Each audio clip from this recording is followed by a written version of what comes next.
Bonjour et bienvenue dans cette vidéo destinée à AutoCAD 2D où on va parler des filtres de calque. Ok?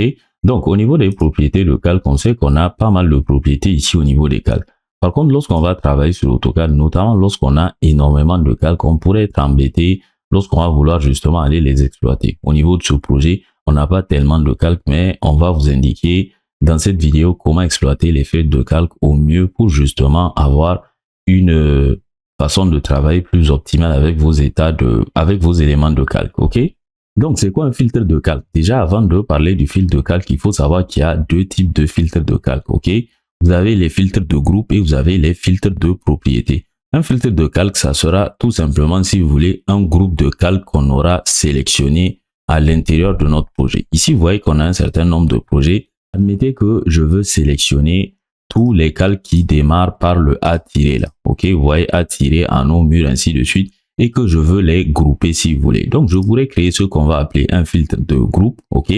Donc, pour ça, je vais venir ici. Tel que vous le voyez ici, vous avez un nouveau filtre de propriété. Et là, vous avez un nouveau filtre de groupe avec les raccourcis clavier Alt-P et Alt-G en étant bien entendu au niveau de la palette de propriétés de calque. Donc, je vais créer ici un filtre de groupe et je vais l'appeler A- tout simplement. Je ne vais pas m'embêter, je vais faire entrer. Donc, à l'état actuel, on voit bien que ce groupe-là, il est vide. Il est vide tout simplement parce que pour l'instant, je l'ai juste créé, mais je n'ai aucun calque à l'intérieur du groupe. Je vais retourner ici sur tous les calques. Donc, les calques aussi.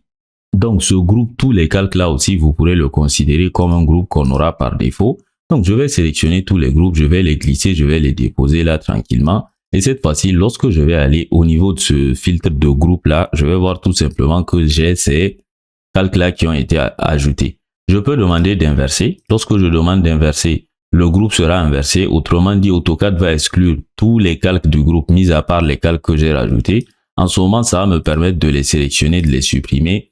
Ce qui va tout simplement me permettre, tel que vous le voyez ici, de garder uniquement les calques qui sont dans le groupe là actif. Ok?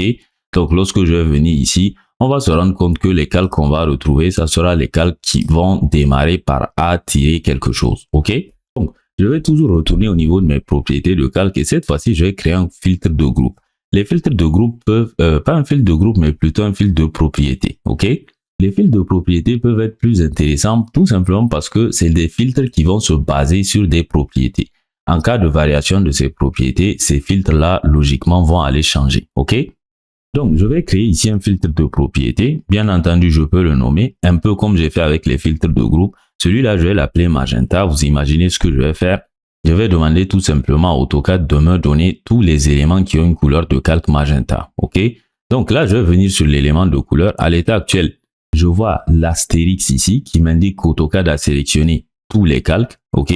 Donc là, je vais venir ici au niveau de la couleur et je vais dire à AutoCAD que je vais te donner une propriété de couleur, une condition de couleur magenta. Tous les calques que vous voyez ici, ça sera les calques qui ont des couleurs magenta. Lorsque je vais faire OK, j'aurai tout simplement créé cet état de calque là. OK? Pas cet état de calque une fois encore. Le filtre de calque, le filtre de propriété. Ici, je peux rapidement aller les enregistrer, pas les enregistrer, mais les activer et je vais aller désactiver tout ça.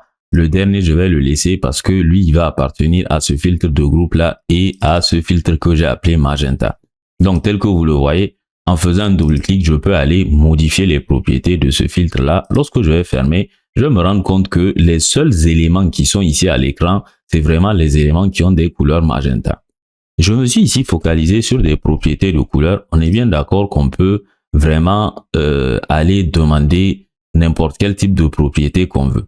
À l'état actuel, par exemple, des propriétés qui pourraient m'intéresser, ça pourrait être les épaisseurs de ligne.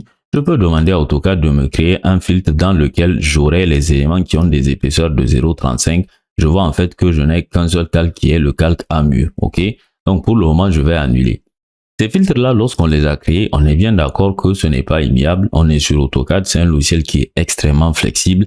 Lorsque j'ai créé un filtre, je peux aller le modifier. Ok? Donc ici, je veux supprimer l'élément du groupe tel que vous le voyez ici. Vous voyez que là, je suis sur le premier filtre de groupe que j'ai créé, ou du moins le filtre de groupe que j'ai créé. Je peux aller dire à AutoCAD que j'ai changé d'avis et ce calque-là, finalement, je vais prendre par exemple celui qui est magenta. Je vais lui dire que je veux pas supprimer le calque, attention, mais bel et bien le supprimer du groupe. OK? Quant au magenta, en fait, ce qui est très intéressant, au filtre de groupe, je veux dire, de façon générale, vous voyez ici qu'on a 4 éléments qui ont été rajoutés. A, texte mineur, bâtiment au-dessus, électricité et puis ELEC03. OK? Lorsque je vais aller ici au niveau de tous les filtres et que je vais prendre le calque 0 pour une raison ou pour une autre, je vais dire à AutoCAD de le passer en magenta. Boum. Regardez bien ce qui va se passer au niveau du calque magenta. Pas le calque magenta, mais bel et bien le filtre de calque de propriété. Vous voyez que le calque 0 aura été rajouté ici tout simplement parce que à partir du moment où j'ai modifié sa propriété de couleur et que je l'ai passé en magenta, ce calque 0 là répond à la condition de filtre au niveau de sa couleur. Donc AutoCAD va gentiment le rajouter au niveau du filtre en question. OK?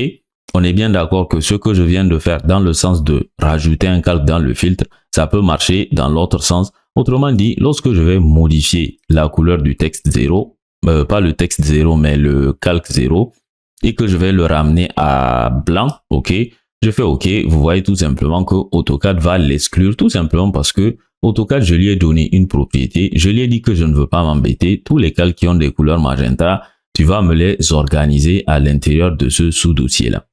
Donc voilà un peu une introduction sur les filtre de calque. Si cette notion vous intéresse ou de façon générale l'apprentissage d'AutoCAD de façon très avancée ou du moins ça dépend dans tous les cas de votre niveau, sachez qu'on a des formations sur notre site buildingenieurie.com. Je vais vous rajouter tout simplement les liens utiles dans la description de cette vidéo, liens que vous pourrez consulter pour démarrer votre apprentissage et votre perfectionnement sur AutoCAD 2D. Merci donc d'avoir suivi cette vidéo en espérant qu'elle vous aura été utile. On se donne rendez-vous sur notre chaîne Build Ingénierie pour la suite de nos vidéos.